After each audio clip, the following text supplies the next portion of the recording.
கடிகாரம் எந்த மூலையில் எந்த பகுதியில் எந்த திசை பார்த்து வைக்க வேண்டும். அதே மாதிரி கண்ணாடி எந்த மூலையில் எந்த திசை பார்த்து வைக்க வேண்டும். நீங்கள் வீட்டில் கண்ணாடி, முகம் பார்க்கும் கண்ணாடி எந்த பகுதியில் எந்த பக்கம் பார்த்து இருக்கணும் அப்படின்னு சொன்னீங்கன்னாக்கா, கண்ணாடியில் ஓவல் ஷேப்பில் வைக்கலாமா, கட்டமாக ரெக்டாங்கிளாக வைக்கலாமா சார், இல்லை ஆர்ச் மாதிரி வைக்கலாமா அப்படின்னா, ஸோ கட்டமாக இருப்பது முதல் தரம். அந்த கண்ணாடியில் ஏதாவது ஒரு சின்னதாக அலங்காரமாக டிசைன் ஒர்க் பண்ணிக்கலாமா, இருக்கலாம். எவ்வளோ கண்ணாடியில் டிசைன் இருக்கோ அந்த அளவுக்கு உங்களுக்கு சுக்கிரத்தன்மை கூடும். இந்த பீரோவில் கண்ணாடி வைக்கிறது தவிர்ப்பது சிறப்பு. ஏன்னா இந்த ஆடுற இடத்துல கண்ணாடி, பீரோவில் நிறைய கண்ணாடி ஆடுற பகுதியாக இருக்கும். அப்படியே வைக்கப்பட்டிருக்குன்னா லெஃப்ட் சைடில் கண்ணாடி ஃபிக்ஸடாக இருக்கிற மாதிரி ஹாலில் கிழக்கு சோத்துலையும் வடக்கு சோத்துலையும் இந்த கடிகாரமானது மாட்டுங்க. ஓடாத கடிகாரம் வைத்து கொள்வது நல்லது கிடையாது.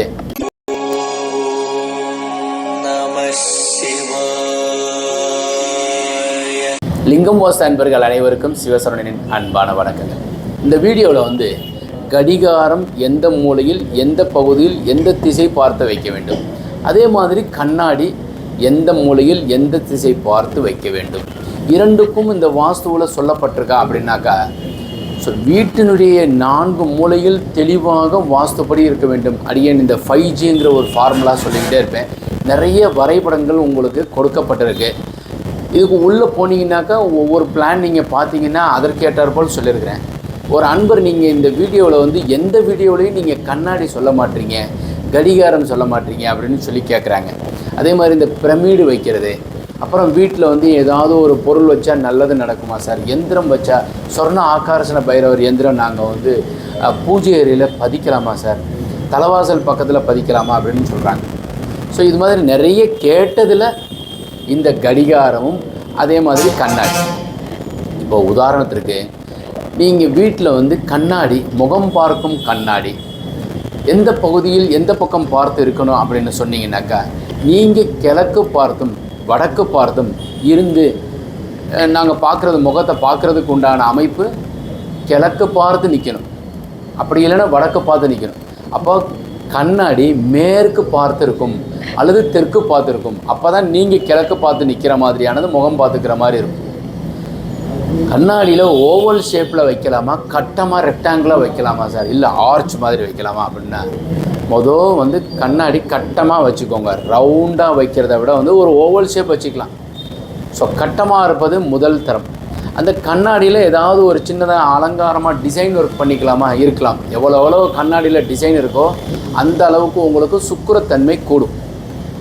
மேற்கு பக்கமும் தெற்கு பக்கமும் கண்ணாடியை கண்டிப்பாக வைக்க வேண்டாம். அப்படின்னா நீங்கள் மேற்கு பார்த்து நீங்கள் நின்று தலை சீவுற மாதிரியோ, தெற்கு பார்த்து தலை சீவுற மாதிரியோ வைக்காதீங்க. இந்த பீரோவில் கண்ணாடி வைக்கிறது தவிர்ப்பது சிறப்பு. ஏன்னா இந்த ஆடுற இடத்துல கண்ணாடி, பீரோவில் நிறைய கண்ணாடி ஆடுற பகுதியாக இருக்கும். அப்படியே வைக்கப்பட்டிருக்குன்னா லெஃப்ட் சைடில் கண்ணாடி ஃபிக்ஸடாக இருக்கிற மாதிரி, ரைட் சைடு தான் நம்ம நிறைய திறப்போம். இந்த மாதிரி பீரோவில் இருக்கிற மாதிரி வச்சுக்கோங்க. பீரோவில் இருக்கிறது தப்பு.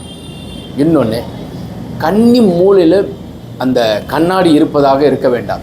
முக்கியமாக இந்த பெட்ரூமில் கண்ணாடி ஒரு ட்ரெஸ்ஸிங்கிற ஒரு பகுதியில் மட்டும் வச்சுக்கோங்க.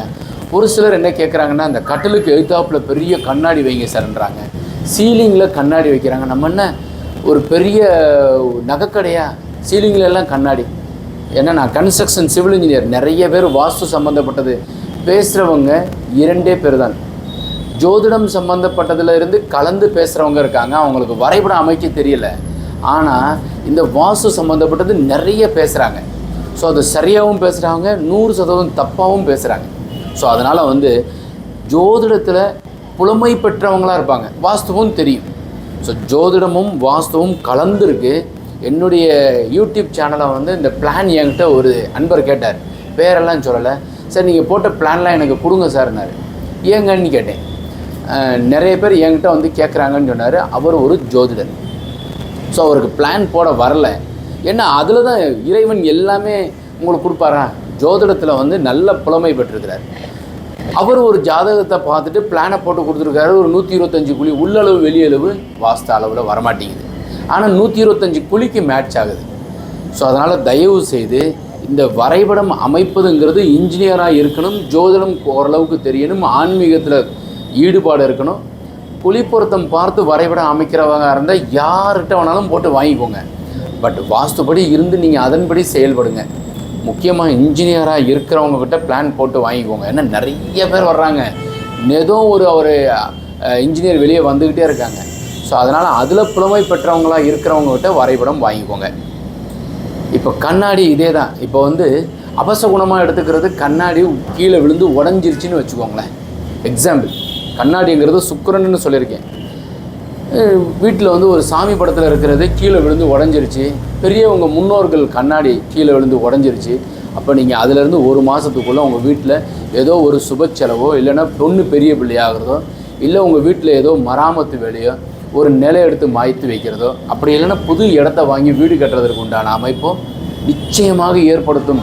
நம்ம முகம் பார்க்குற கண்ணாடின்னு எடுத்துக்க வேண்டாம். ஸோ இதெல்லாம் வந்து இந்த கண்ணாடி செய்யும். ஸோ உங்களுக்கு நிகராக இருக்கிறது தான் இந்த கண்ணாடி.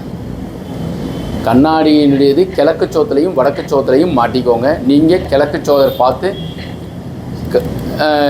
முகத்தை சரி பண்ணிக்கிறதுக்கு உண்டான அமைப்பு, அல்லது உங்களை பெரிய அளவில் உயர்த்துவதற்கு உண்டான அமைப்பு உள்ளது கண்ணாடி. ஸோ கண்ணாடியில் இவ்வளோ இருக்கா சார்? ஒரு படத்தில் இந்த லைட்டாக கண்ணாடி திருப்புவாங்க, வேகமாக போகும் அப்படின்னு சொல்லுவோம் இல்லையா, அப்புறம் டொம்முன்னு போய் மோதுவார். ஸோ கண்ணாடியினுடைய இது வந்து ஒரு பெரிய வந்து ஒரு ஹிஸ்ட்ரி. கண்ணாடிக்கு உண்டானது கிரகம்ங்கிறது. ஸோ சுக்கிரன் வந்து 2 இடத்துல தான் ஆட்சி பெறுறார். ரிஷப ராசியில் வந்து ஆட்சி பெறுவார், சந்திரன் உச்சம் பெறுவார். ரெண்டுமே அதற்கு உண்டான பிரதிபம்பம் தான். அதே மாதிரி துலாத்தில் சுக்கிரன் ஆட்சி. அப்பா இவங்க இந்த 2 ராசிக்காரங்க கண்ணாடி கண்டிப்பாக ஹாலில் நல்லா வச்சுக்கலாம். வீட்டுக்கு முன்னாடி வைக்கலாமா சார்? எங்கே வேணாலும் வைக்கலாம். அது கிழக்கு வடக்காக இருந்து வைக்கிற மாதிரி இருக்கணும். மற்றவங்க வர்றதை பார்க்கலாமா? பார்க்கலாம். 6 இடத்துல வைக்கலாம், ஃபிக்ஸ்.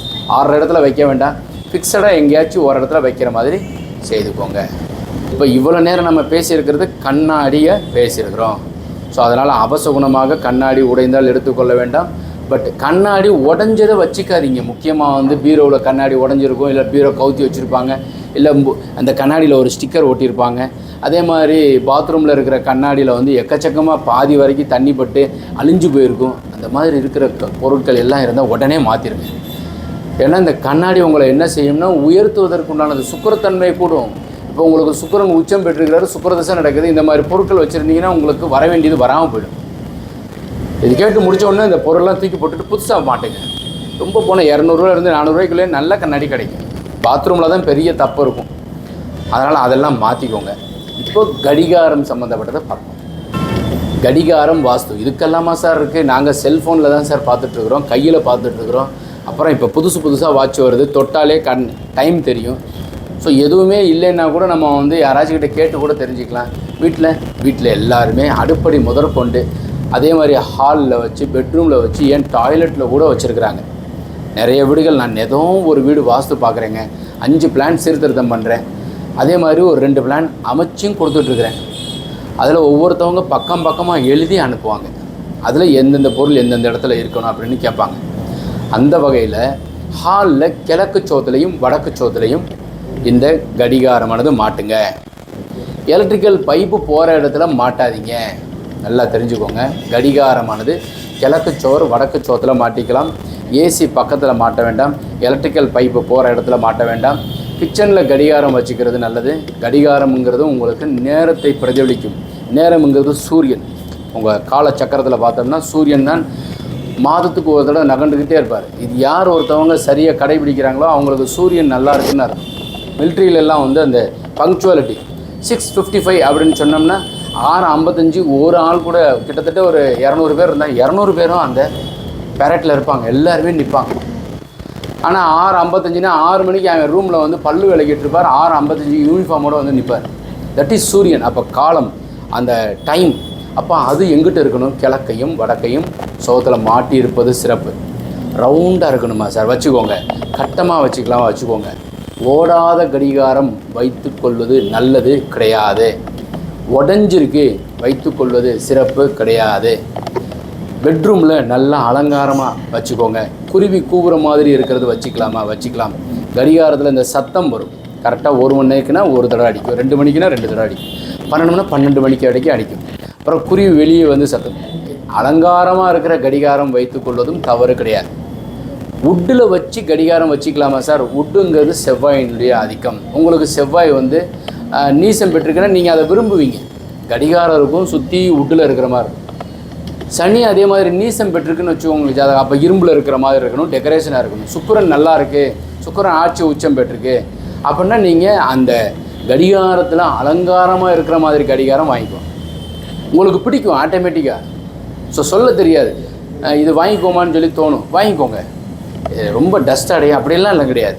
உங்களுக்கு எது பிடிக்குதோ இந்த மனமானது, இந்த பிரபஞ்சம் உங்களை சொல்லும், இதை வாங்கிக்கோன்னு சொல்லும்.